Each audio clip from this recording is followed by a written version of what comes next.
Justice is one of those things that people talk about all the time without really being specific about what they mean. Ang mga aktivista ay pinag-uusapan ng economic justice. Ang mga pulis at mga abogado ay pinag-uusapan ang tungkol sa criminal justice.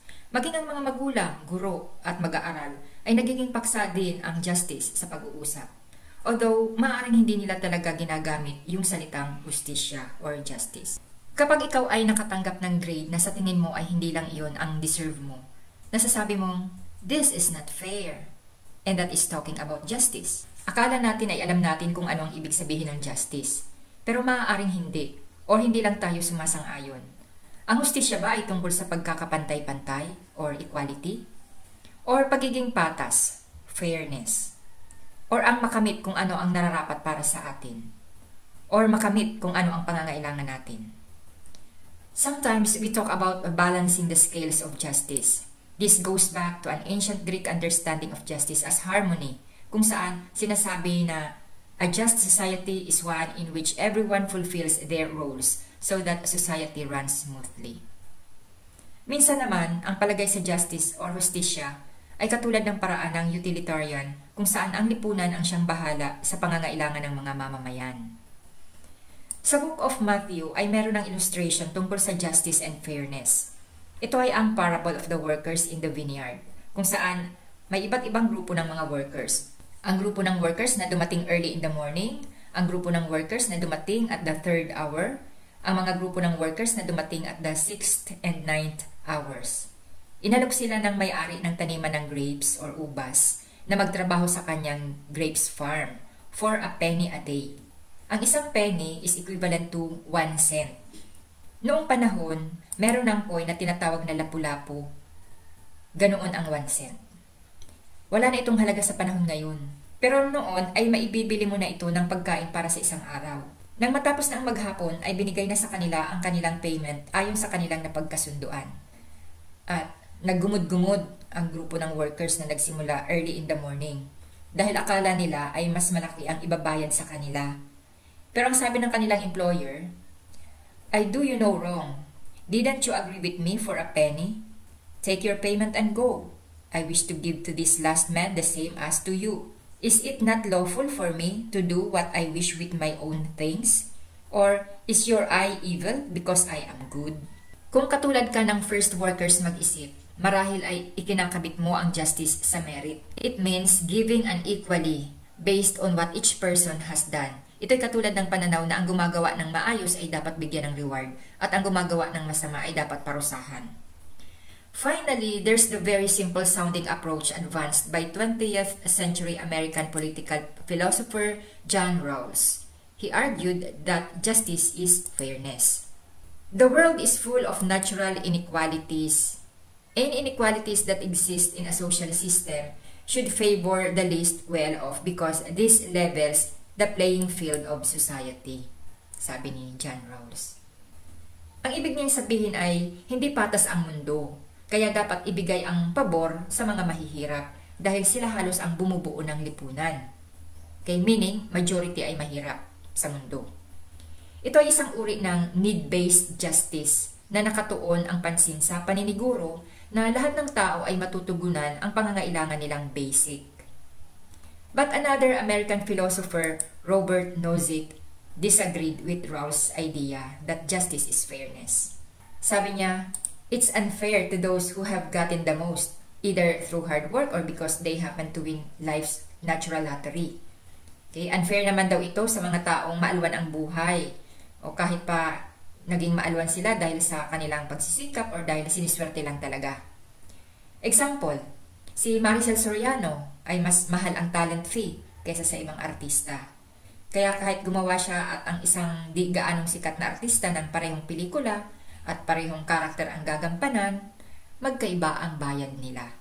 As you can see, there's a lot of disagreement about what justice means. Taken in its broader sense, justice is action in accordance with the requirements of some law. Some maintain that justice stems from God's will or command, while others believe that justice is inherent in nature itself. For you, what does justice mean? The most fundamental principle of justice one that has been widely accepted since it was first defined by Aristotle more than 2,000 years ago, is the principle that equals should be treated equally and unequal unequally.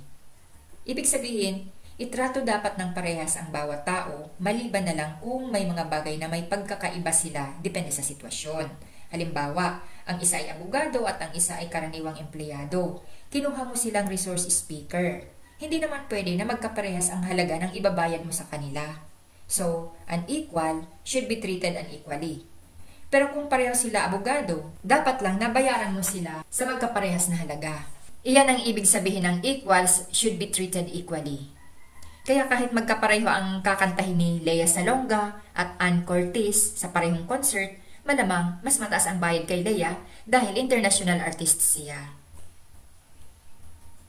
Fairness is concerned with actions, processes, and consequences that are morally right, honorable, and equitable. In essence, the virtue of fairness establishes moral standards for decisions that affect others. And here are the principles of fairness. Treat all people equitably based on their merits and abilities and handle all essentially similar situations similarly and consistency. Halimbawa, may student na magaling sa klase at mabuting bata, dapat mataas ang grades niya, kumpara doon sa hindi nagpipay attention na student at laging absent. Number 2, make all decisions on appropriate criteria without undue favoritism or improper prejudice. Halimbawa sa classroom, ang pagbibigay ng grades ay alinsunod sa rubric. Hindi ko mo anak ka ng dean or ng kapwa teacher ay itataas na basta-basta ang grades mo. Kung ano ang panukat na isinukat sa mga kaklase mo, ay sa ganoong panukat ka rin susukatin. Number 3, never blame or punish people for what they did not do and appropriately sanction those who violate moral obligations or laws. Number 4, promptly and voluntarily correct personal and institutional mistakes and improprieties. Number 5, not take unfair advantage of people's mistakes or ignorance. And number 6, fully consider the rights, interests, and perspectives of all stakeholders, approach judgments with open-minded impartiality, conscientiously gather and verify facts, provide critical stakeholders with an opportunity to explain or clarify, and carefully evaluate the information. And here are the 2 principles of justice according to John Rawls. Each person is to have an equal right to the most extensive total system of equal basic liberties compatible with a similar system of liberty for all. Ang prinsipyo na to ay nakatuon lamang sa mga karapatan at kalayaan ng isang mamamayan, tulad ng political rights, kalayaan ng bumoto at magkandidato sa isang government position. And social and economic inequalities are to be arranged so that they are both to the greatest benefit of the least advantage, consistent with the just savings principle, and attached to offices and positions open to all under conditions of fair equality of opportunity. And there are 2 major kinds of justice. The first is retributive justice, and another is distributive justice. Retributive justice refers to the just imposition of punishment and even death upon those who do wrong.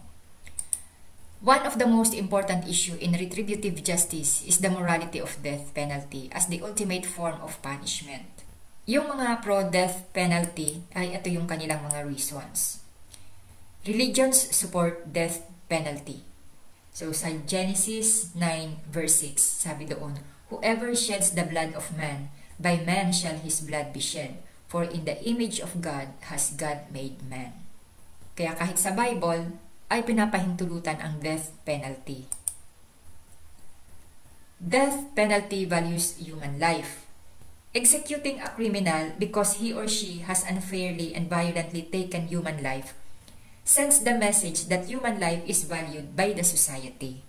Ibig sabihin, ang death penalty ay nagpapakita lamang na pinapahalagahan mo ang buhay ng tao. So, dahil buhay ang kinuha mo, buhay din ang kabayaran. And hindi lamang yung pagpatay mismo yung tinutukoy doon sa buhay ang kinuha mo, kundi kapag sinira mo ang future ng isang tao, o diba, sinira mo na din yung buhay niya. Criminals forfeit their life to life. So, a criminal who commits a capital offense, ibig sabihin ng capital offense is a crime punishable with death, has already forfeited his right to life. Because the right to life is not an absolute right that we cannot override. Alam na ng mga tao na may mga kasalanan na talagang ang kaparusahan ay kamatayan. Kapag ginawa niya yung kasalanan na yun, edi nangangahulugan lamang na alam na niya na mawawalan siya ng sarili niyang buhay. Dahil sabi nga, the right to life is not an absolute right. Criminals, because of their actions, cease to become member of humanity. So every time na may pinapatay ay may namamatay na bahagi ng lipunan. Bawat karumaldumal na gawa sa isang tao ay isang dagok sa sangkatauhan. Kaya dapat ay alisin na ang taong sumisira sa lipunan sapagkat hindi na siya nababagay ibilang sa makataong sangkatauhan. So iyan ang mga argumento ng mga nasa pro-death penalty.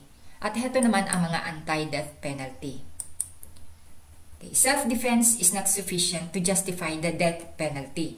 Paano kung nakapatay ka lang dahil pinagtatanggol mo lang yung iyong sarili?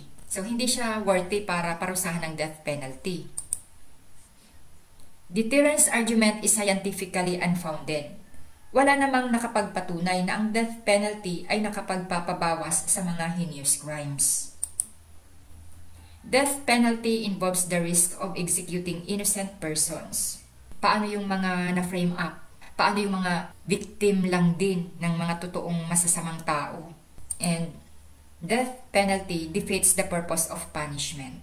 Kapag ang isang tao na nakagawa ng napakabigat na kasalanan ay namatay na, edi wala na siya ng problema. So, paano mo siya masasabing na-punish?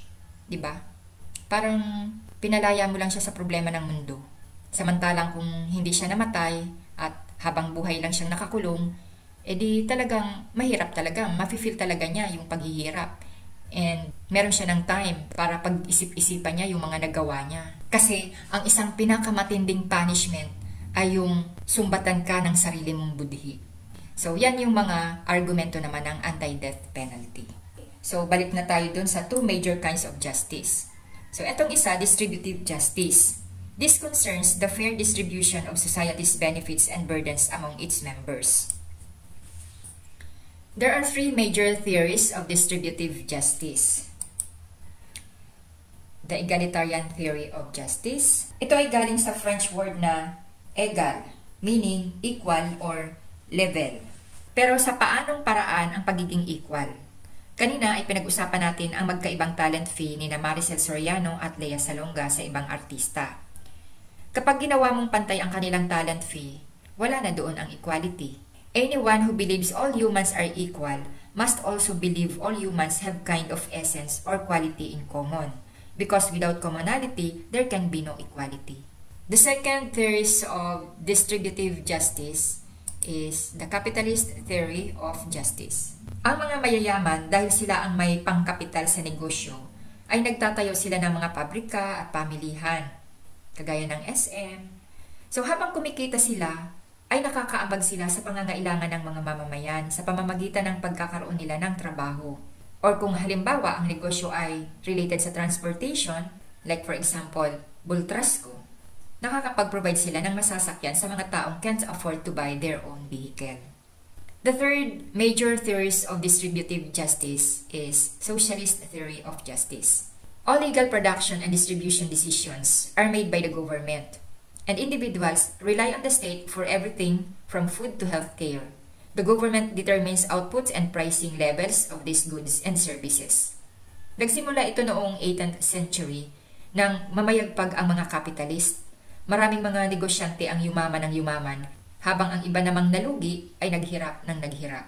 Ang unang idea ni Karl Marx nito noon ay kailangang alisan muna ng yaman ang mga bourgeoisie or mga kapitalista na sabihin nating very successful para maibahagi ang yaman na ito ng patas sa lahat ng mamamayan. So kung ikaw ay kabilang noon sa bourgeoisie, magagalit ka kasi imagine na alisan ka ng yaman dahil ang iba nun ay ibabahagi dun sa mga hindi naman talaga nagtatrabaho. So sasabihin mo, it's unfair. At paano nga ba magiging patas kung halimbawa ang magkapitbahay na sina Pedro at Juan ay nakatanggap ng tig-5 tinapay? O patas nga dahil tig-5 sila. Pero paano kung si Pedro ay may 7 anak at si Juan ay 2 lamang ang anak? So, hindi patas. kahit magkapareho ang bilang ng tinapay na kanilang natanggap. Kaya kalaunan ay dinagdag ni Marx na distribution will conform to the principle from each according to his or her ability to each according to his or her need. Kung alam niyo ang love story ni Ruth and Boaz, may isang aklat sa Bible tungkol sa kanilang love story. May eksena doon na si Ruth ay nangunguha ng mga tira ng mga mag-aani.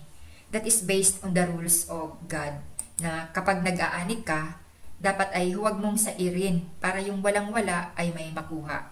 It's just a kind of distributive justice. Sa ating bansa, binibigyan din ng pamahalaan ang mga may pangangailangan, tulad ng 4Ps, senior citizens, at PWD. Ang benefits na nakukuha nila ay galing sa mga mamamayan in the form of taxes. Kapag mas malaki ang kita mo, mas malaki ang buwis na babayaran mo. Kapag maliit ang kita mo, maliit din ang buwis na babayaran mo. Kapag walang-wala ka, wala kang kailangang buwisan, which means wala kang ambag sa lipunan. Wala namang problema tungkol sa pagbubuwis or taxes. Kahit nga ang Panginoong Hesus ay nagturo sa atin na magbigay ng buwis. Ang concern lang natin ay papaano ba ginagastos ang ating mga buwis? Was there a justice and fairness? Nevertheless, as a citizen, it is our duty to pay taxes.